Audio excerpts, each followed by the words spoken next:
Y entonces lo he llamado matrimonio bíblico, que es lo que define la naturaleza y el propósito del matrimonio.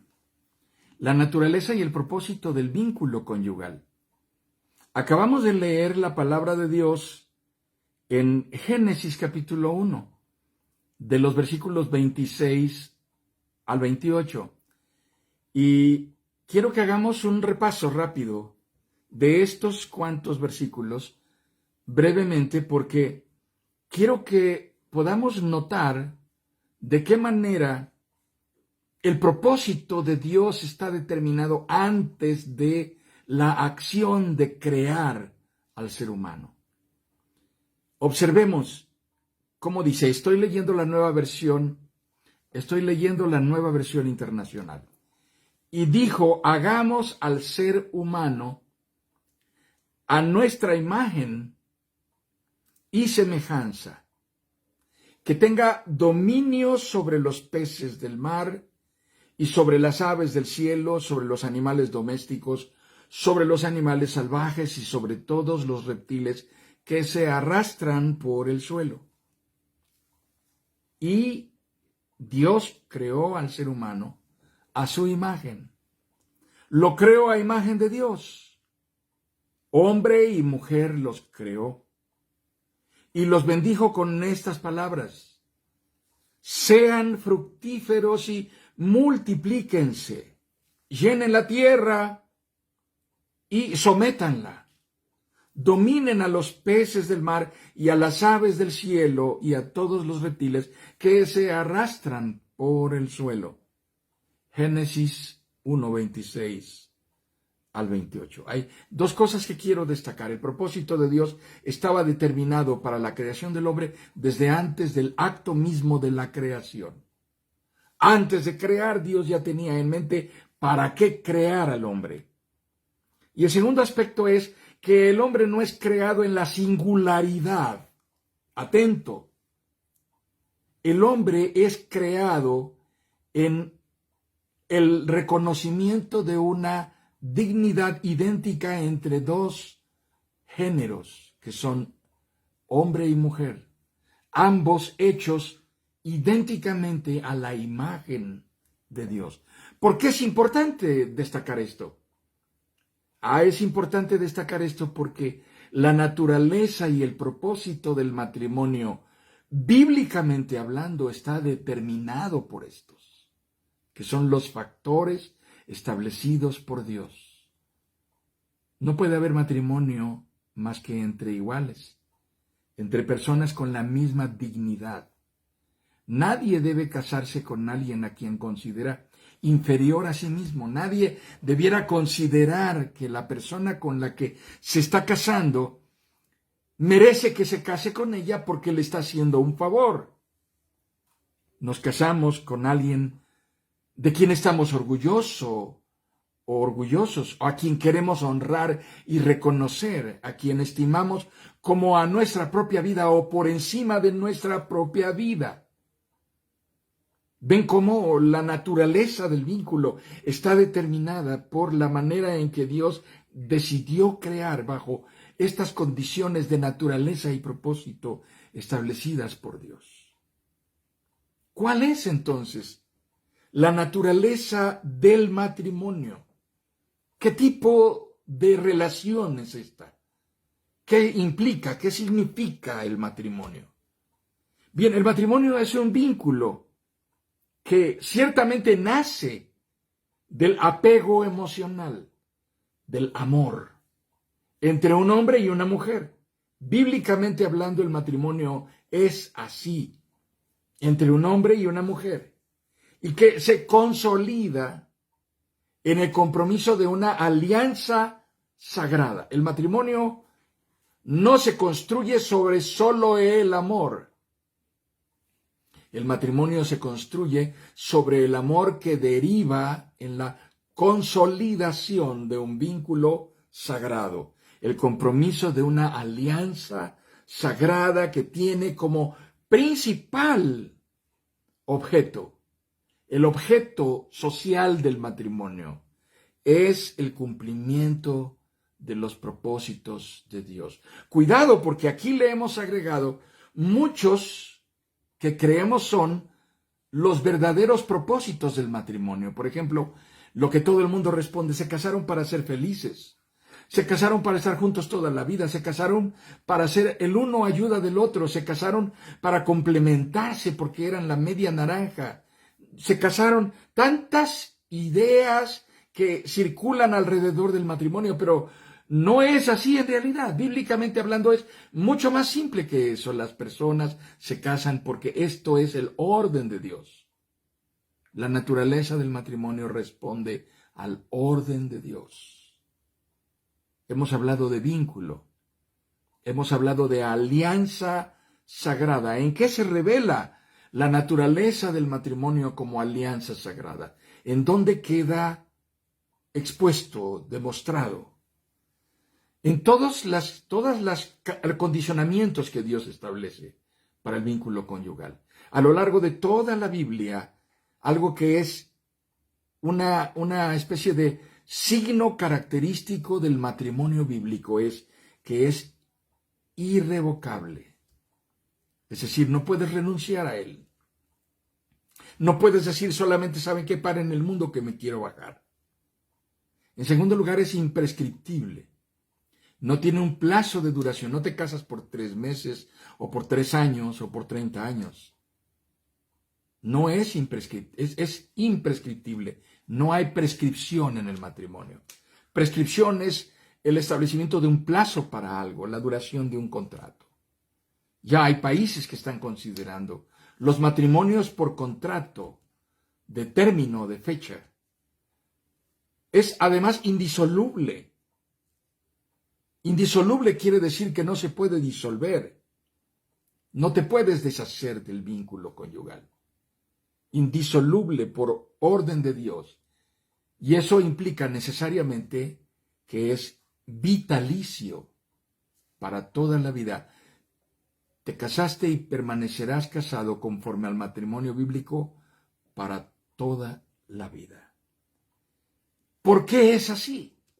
Podríamos preguntarnos por qué Dios determinó que el matrimonio, ordenado por Él, tuviera estas que son las características de la naturaleza de la alianza sagrada de los cónyuges. Es así porque así es el trato de Dios. Así es Dios. Esta es la manera de tratar de Dios. Esto nos dice mucho más acerca del matrimonio. No es solamente estar juntos, no es solamente buscar la felicidad uno al lado del otro, no es solamente ser compartidos o compatibles el uno con el otro, no es solamente apoyarnos y complementarnos. No, somos un matrimonio para reflejar lo que Dios ordenó que se hiciera. Ahora, después de haber hablado de la naturaleza del matrimonio y de haber indicado todas estas que son las características que peculiarmente identifican el vínculo conyugal, podremos filtrar lo que no es el matrimonio. Porque estar juntos solamente mientras esto dure no es un matrimonio. Aunque compromete por igual a las personas, no es un matrimonio, no le da formalidad ni certidumbre, no es un reflejo de la naturaleza genuina del vínculo sagrado instituido por Dios en el Edén. Observen cómo Dios no está hablando del matrimonio por ahí del Éxodo o del Deuteronomio. Dios está hablando del matrimonio desde el primer momento. Estamos hablando del matrimonio desde Génesis capítulo 1. El orden de Dios. Así que vayamos entonces a definir el propósito. La palabra de Dios dice en Génesis 2, cuando el hombre despierta y se da cuenta que allí hay junto a él alguien que se le parece mucho y a quien reconoce como propia porque la llama hueso de mis huesos y carne de mi carne. Y a esta la toma por mujer. Y la palabra de Dios dice, por tanto, dejará el hombre a su padre y a su madre, y se unirá a su mujer, y serán una sola carne. Génesis 2:24. Dios no esperó al Levítico para legislar esto, lo está estableciendo en Génesis capítulo 2. En Génesis capítulo 1, el hombre establece la naturaleza de una relación de dos criaturas hechas a su imagen y semejanza, las únicas en toda la creación, acerca de las cuales Dios tiene un propósito desde antes de crearlas. Y ese propósito incluía el hecho mismo de unirlos, hacerlos fructíferos, darles el señorío sobre la creación. Pero ahora Dios pone a uno de estos frente al otro y hace que se conozcan, y Dios determina que estos, en el momento de conocerse, privilegien de tal manera el vínculo que los une por encima de cualquier otro vínculo, sea padre, sea madre o lo que sea. Hay quien se casa y quiere llevarse a su mamá o a su papá o a su perro o a su abuela o a su gato o a su... Las personas pueden hacer lo que quieran hacer. Pero nada que contravenga el orden de Dios para el matrimonio. Porque está establecido por Dios que el proceso de estar unidos en este vínculo sagrado implica dejar los vínculos privilegiados que teníamos antes y darle preeminencia a este nuevo vínculo que significa la alianza conyugal. Esto dice, serán una sola carne. Así que vamos a definir el propósito. En primer lugar, el matrimonio fue diseñado por Dios para revelar su carácter, el carácter de Dios, un carácter de misericordia, un carácter de amor con una característica específica, amor redentor incondicional. Ese es el propósito del matrimonio. Dios está poniendo la creación en manos de la primera pareja humana, porque en el propósito de Dios de unir las vidas de estos hay un interés de redención. Dios está mirando hacia la forma de amor redentor que se refleja también en el matrimonio. El matrimonio está vinculado por una forma de apego que no es solamente romántico, que no es solamente pasión, que no es solamente deseo, que no es solamente cariño, ternura. Está unido por una forma de amor que debe reflejar el poder redentor del amor incondicional de Dios. Esa es la razón por la cual un esposo o una esposa estará dispuesto a ir hasta el límite del amor. Porque ama a su esposo, porque ama a su esposa. Así que, en primer lugar, el matrimonio fue diseñado por Dios para revelar su carácter de misericordia y amor redentor incondicional. En segundo lugar, el matrimonio fue determinado por Dios para ser también una muestra del tipo de trato, de gracia, de bendición que Él busca tener con nosotros. Cuando uno es joven y es soltero o soltera, las personas que están alrededor de uno están observándole y están esperando a saber hacia quién se inclinará uno o quién se inclinará por uno. ¿Quién querrá casarse con Aquino, que es tan feo? ¿Quién querrá casarse con esta mujer que es tan fea? Y cuando dices estoy enamorado de él o estoy enamorado de ella, los demás te dicen, oye, ¿en serio? ¿Estás seguro de eso? Parece que nadie se ha fijado en él o en ella. No, es que es lindo, es que es hermoso, estoy enamorada y bueno, se comprende.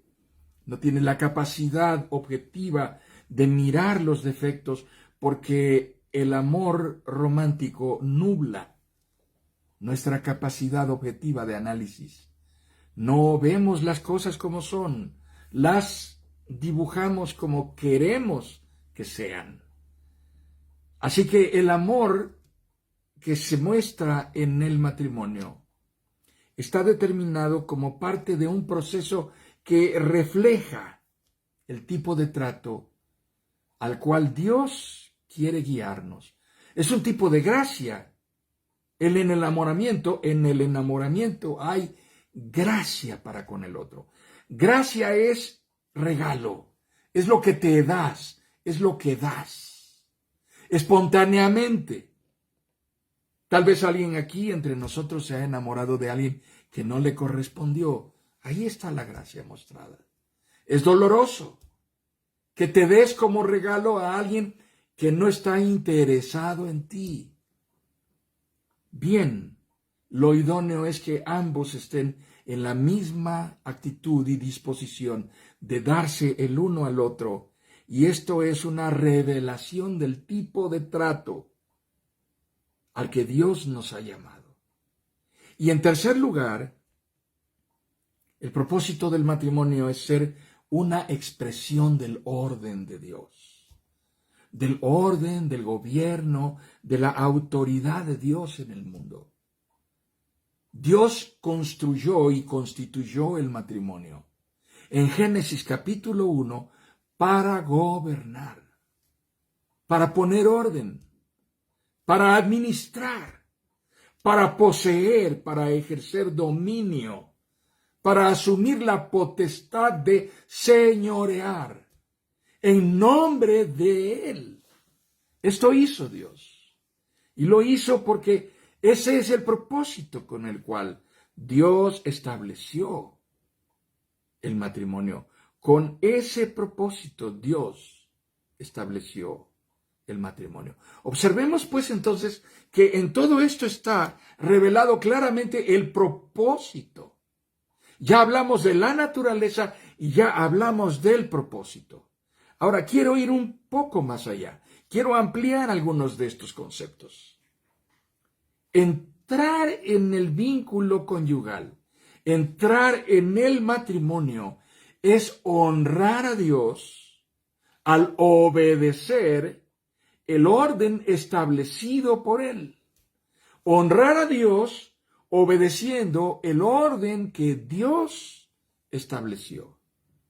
Fuimos creados por Dios para desear construir y experimentar una forma de certidumbre que se da, una forma de certeza que llena nuestra vida y que se da a través de vínculos, se da a través de relaciones. Antes de que esto suceda en nuestra vida, antes de que estos vínculos lleguen a nuestra vida, antes de que estos vínculos y estas relaciones nos comuniquen esta certidumbre, seremos nómadas. En otros lados se les llama solteros. Los solteros viven en un estado de vida nómada.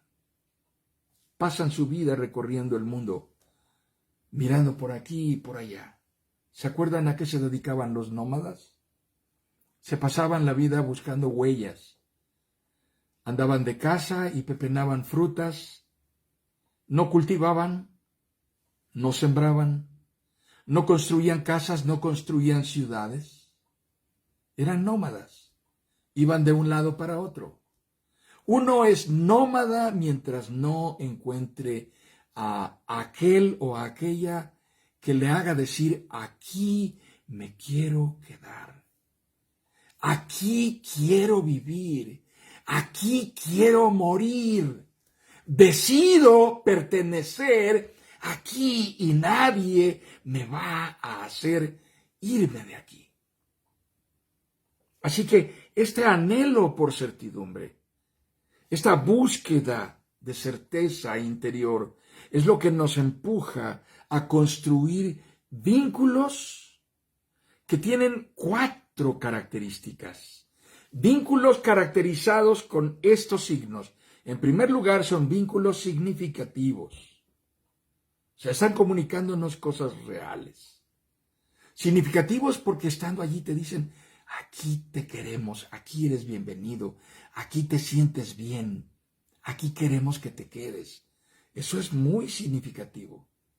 Es significativo porque nos importa. Lo hacemos algo con un significado que privilegia cualquier otra cosa en nuestra vida.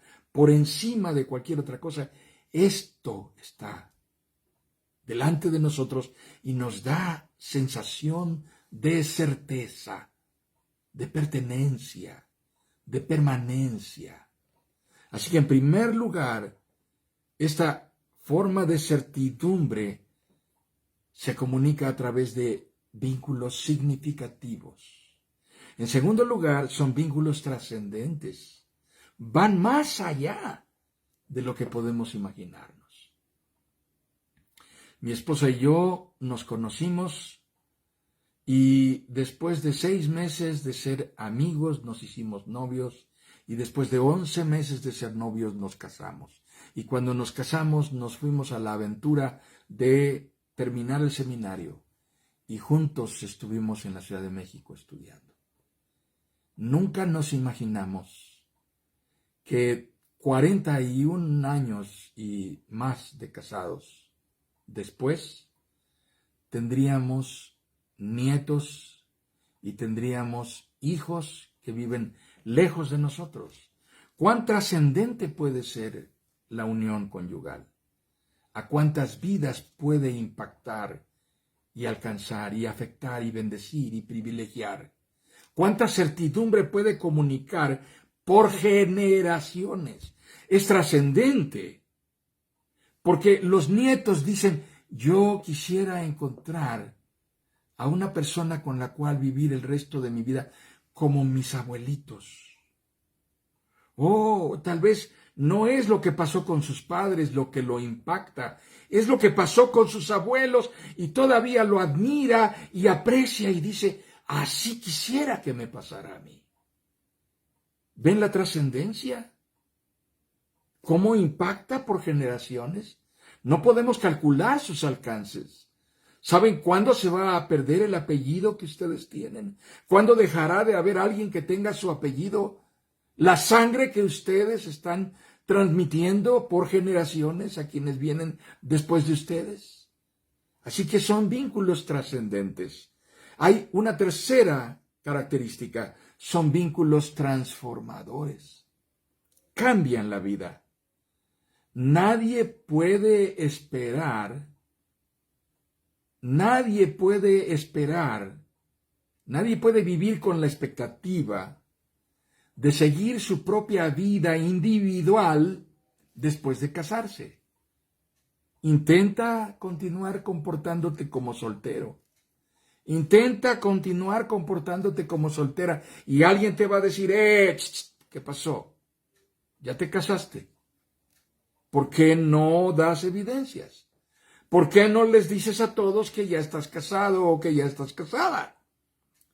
Sí, el vínculo conyugal es profundamente transformador. Los vínculos que comunican certidumbre, certeza interior, son transformadores, cambian nuestra vida. Cualquiera que es padre sabe que nunca más en el resto de su vida se vuelve a dormir igual que cuando era soltero o cuando estaba recién casado. Y en cuarto lugar, son vínculos irreemplazables. Sí, yo sé que las personas podemos llegar a creer cuando algo no funciona bien, que el otro es desechable, que ya llegó la hora de cantarle las golondrinas y decirle bye bye con tu vida. Podemos pensar eso. Podemos llegar a esa conclusión, pero no necesariamente es conforme al orden de Dios. Las personas son irreemplazables. Un padre es irreemplazable. Una madre es irreemplazable. De tal manera que aún en la ausencia, esa persona va a marcar la vida del otro. Y quienes se divorcian saben de qué estoy hablando. Son tan pocas las posibilidades de que alguien que estuvo casado y tuvo familia e hijos y se divorcia pueda decir, nunca más volví a saber de él, ni más volví a saber de ella, no tengo ni la menor idea de qué fue de su vida. Hermanos, no es así, desafortunadamente. No somos reemplazables porque no somos desechables. En el propósito de Dios, el plan es que los casados comuniquen certidumbre, una forma muy peculiar, muy específica de certidumbre, una forma de certidumbre que implica custodia amorosa, fiel y protectora. Una forma de certidumbre a través del vínculo conyugal que significa custodia amorosa, fiel y protectora. Ahora vamos a entender un poquito que en el matrimonio no fuimos llamados a intentar cosas o a ensayar a ver si funciona. No se trata de estar juntos para ver si nos va bien. El matrimonio se construye sobre certidumbre. Estamos determinados a vivir conforme al orden de Dios para la pareja humana y haremos que funcione en el nombre de Dios.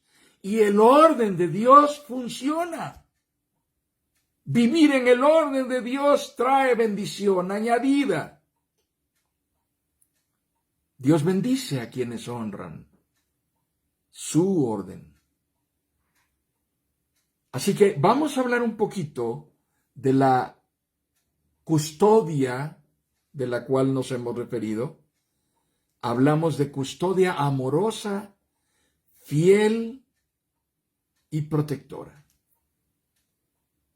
El matrimonio, amados hermanos, no es un entorno o una atmósfera en donde cada quien busca obtener la mayor ventaja del otro, el mayor beneficio del otro, el mayor servicio que puede recibir del otro. El matrimonio es un recíproco y mutuo ejercicio de custodia, de recíproca custodia. El matrimonio está dado en base a lo que Dios establece. Hemos leído Génesis capítulo 1 y nos hemos referido a Génesis capítulo 2 que leímos en esta porción que define el versículo 24 de Génesis 2. Dejará el hombre a su padre y a su madre. Quiero leer para ustedes Efesios capítulo 5. Quizá no haya en torno al matrimonio una porción bíblica más citada y más controvertida y también más desviada. Y quiero hablar de esto porque esto define insistente y fehacientemente la naturaleza y propósito del matrimonio. La palabra del Señor dice, sométanse unos a otros por reverencia a Cristo. Esposas, sométanse a sus propios esposos como al Señor, porque el esposo es cabeza de su esposa, así como Cristo es cabeza y salvador de la iglesia, la cual es su cuerpo. Así como la iglesia se somete a Cristo, también las esposas deben someterse a sus esposos en todo. Esposos, amen a sus esposas, así como Cristo amó a la iglesia y se entregó por ella para hacerla santa. Él la purificó lavándola con agua mediante la palabra, para presentársela a sí mismo como una iglesia radiante, sin mancha ni arruga ni ninguna otra imperfección, sino santa e intachable. Asimismo, el esposo debe amar a su esposa como a su propio cuerpo. El que ama a su esposa se ama a sí mismo, pues nadie ha odiado jamás a su propio cuerpo. Por el contrario, lo alimenta y lo cuida, así como Cristo hace con la iglesia, porque somos miembros de su cuerpo. Por eso dejará el hombre a su padre y a su madre y se unirá a su esposa, y los dos llegarán a ser un solo cuerpo. Efesios 5, 21 al 31. Y termina en el versículo 31, citando Génesis 2, 24. Aquí hay principios que debemos reconocer. Y por supuesto, quiero mencionar que cuando muchos cristianos, incluso creyentes maduros, leen esta porción de Efesios, lo entienden de una manera equivocada, porque lo que leen es su propio enfoque de la palabra sometimiento, de la palabra sujeción.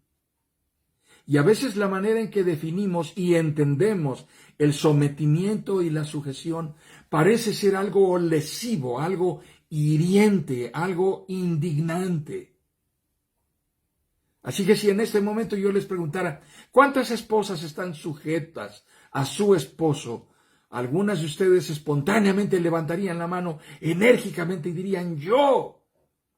Quizá una o quizá dos del grupo, no sé. No quisiera equivocarme. Qué bueno que no podemos ver a todos haciéndolo. Pero no lo hago pensando de esa manera. Quizá la mayoría de las mujeres que están en este momento, en esta transmisión, en esta videoconferencia, están pensándolo 2 o 3 veces.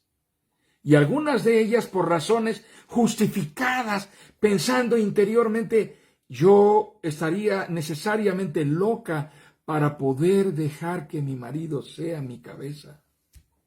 Él es tan mala cabeza que no creo que nunca permitiría que él tomara decisiones por mí. He tenido sobradas evidencias de que él jamás podría hacerse responsable de mí, porque no es ni siquiera capaz de hacerse responsable de sí mismo.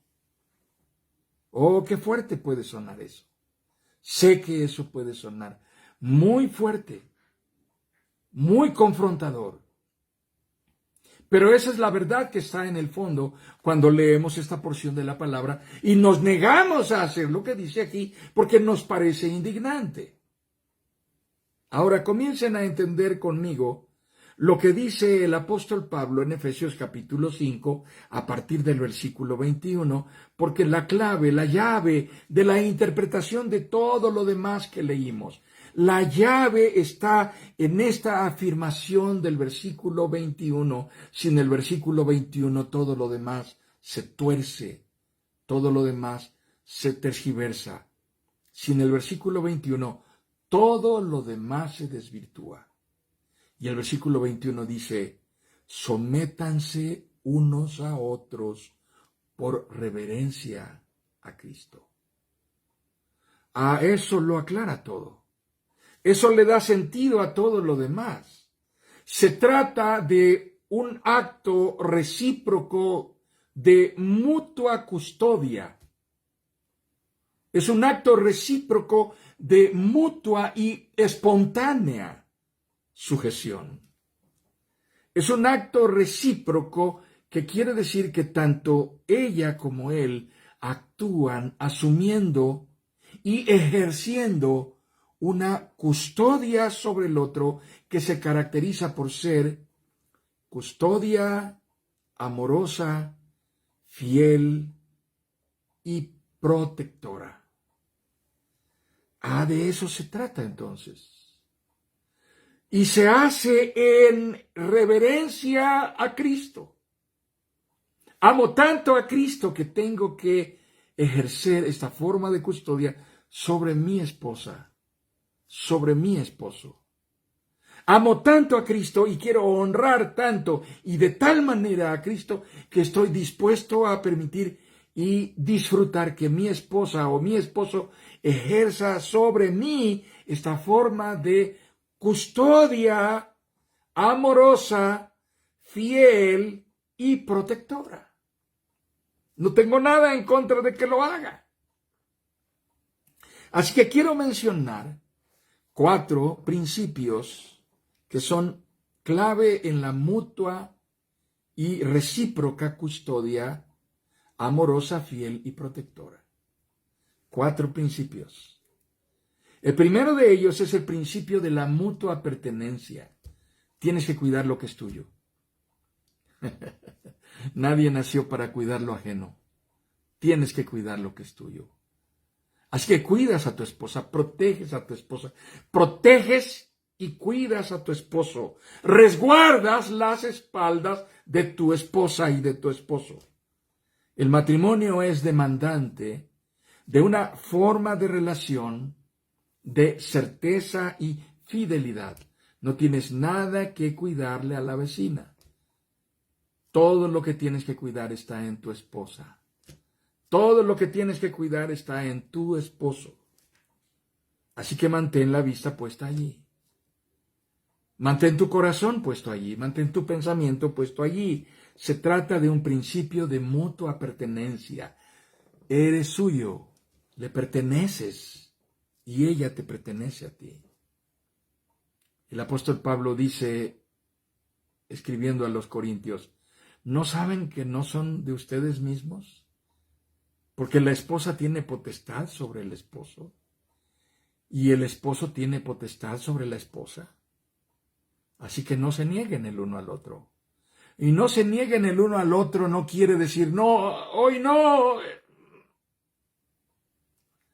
No se nieguen el uno al otro quiere decir, no te comportes como si el otro no existiera, aun cuando no lo tengas enfrente.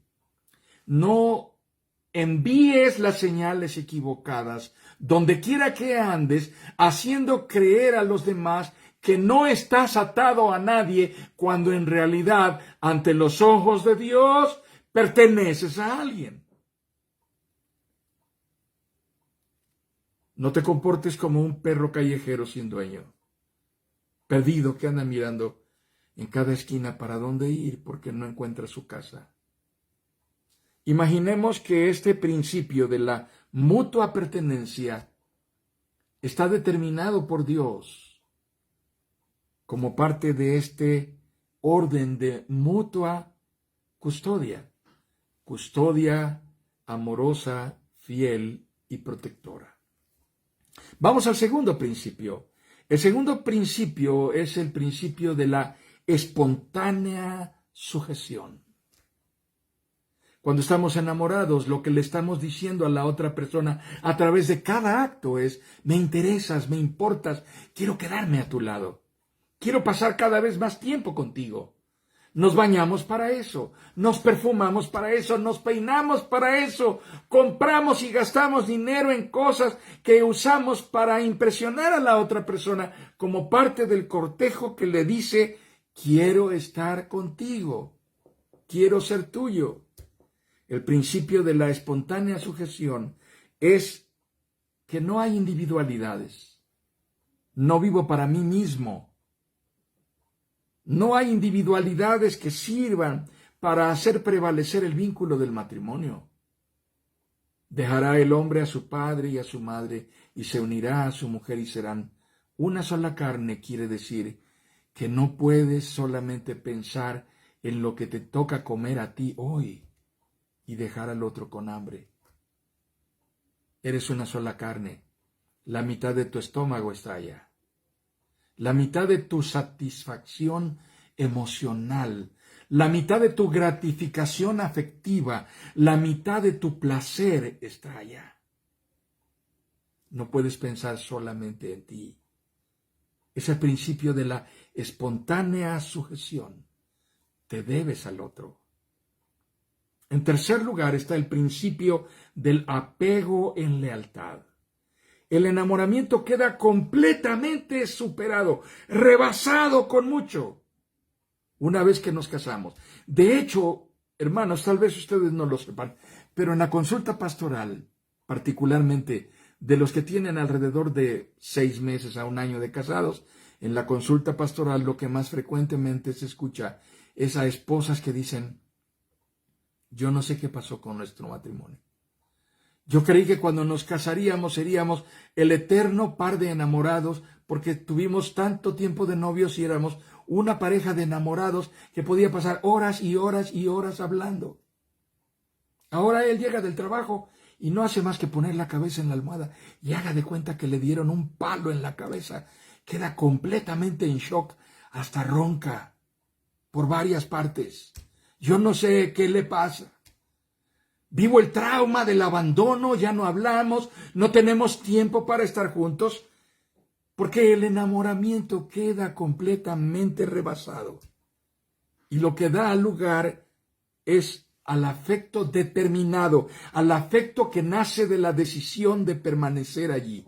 A eso se le llama lealtad. Es un vínculo de compromiso en lealtad. No me iré. Aquí voy a estar. Somos el uno para el otro. Vamos a enfrentar lo que tengamos que enfrentar. Mi esposa es una mujer de mucho poder en la oración y le doy gracias a Dios por su vida. Pero en una ocasión, recién casados, me hizo un reclamo. Creo que tendríamos alrededor de un año, no sé, algo así parecido. Y su reclamo fue: yo creí que algún día viviría una vida emocionante, intensa. Y tan pronto dijo eso, Dios la oyó y comenzaron a llegar las cuentas, hermanos. La factura de esto y la cuenta del otro, y había que pagar y no alcanzaba el dinero. Y hay emociones que la pareja tiene que vivir. Y el estar juntos, el permanecer en ese afecto de lealtad, se muestra allí, cuando no está fácil, cuando las cosas se complican. De eso se trata el tercer principio, que es el principio de apego en lealtad, que dice: esto no es un simulacro, esto no es un ensayo, esto no es un intento, esto no es a ver si es chicle y pega. No, Señor, vamos a morir en la raya. Esto va a cumplirse, va a suceder, nadie se va a ir. Vamos a hacer que funcione en el nombre de Dios. Y el cuarto principio, el principio de recíproca consideración. No hay matrimonios perfectos, hermanos. Los únicos matrimonios perfectos son aquellos que deciden no hacer caso a las diferencias y se determinan a construir la unidad y la paz. Son demasiadas las cosas en las cuales somos diferentes y en las cuales opinamos distinto y en las cuales pensamos completamente de manera contraria a cómo piensa el otro. Si hacemos prevalecer eso, nunca tendremos consideración del otro y lo atropellaremos. Pero en este principio de recíproca consideración estaremos dispuestos a menguar nosotros y encontrar el justo medio para avenirnos y sacar adelante la causa que nos importa a los dos. Haremos prevalecer nuestro matrimonio y tendremos éxito en unidad, en paz, en armonía, en buena comunicación. 4 principios. Principio de la mutua pertenencia, principio de la espontánea sujeción, principio de apego en lealtad y principio de recíproca consideración. Hemos sido llamados por Dios al matrimonio para disfrutar el matrimonio en Cristo. Cuando leemos en la palabra lo que dice Efesios capítulo 5, no nos está mostrando una lucha por el poder. No, nos está mostrando un afán por la mutua protección. cuando dice el marido es cabeza de la mujer, cuando dice la mujer es cuerpo y el marido es cabeza, así como Cristo es la cabeza y la iglesia es el cuerpo. Lo que está diciendo es, deja que alguien más cuide de ti, deja que alguien más se ocupe de que tú estés bien. A esto se refiere la palabra cuando nos revela este misterio, como lo llama el apóstol Pablo. Esto es un misterio. Así termina diciendo. Efesios 5 no revela una lucha por el poder, sino un afán por la mutua custodia amorosa, fiel y protectora. Ser cabeza o ser cuerpo significa que alguien más ha sido puesto por Dios para velar por tus intereses, para velar por tu integridad. Esa es la razón por la cual no solo la esposa está sujeta al esposo, el esposo también está sujeto a la custodia de su esposa. Y por cierto, hermanos, algunos de ustedes o algunos de nosotros no acertaríamos a encontrar un par de calcetines estando apresurados para irnos al trabajo si la esposa no viene y abre el cajón y nos dice, aquí están, mira, aquí te los pongo, siempre están en el mismo lugar. ¿Por qué no los encuentras?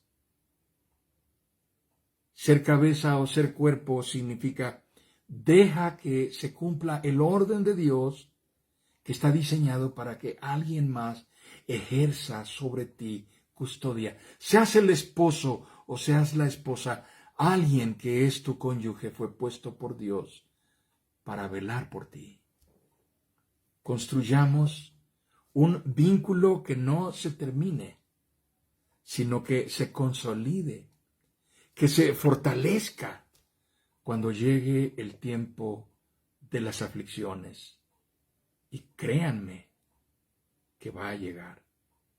Seamos un reflejo de la gracia amorosa, fiel, redentora, de la gracia perseverante de Dios. Y amémonos de la manera indisoluble, de la manera imprescriptible que Dios ha establecido.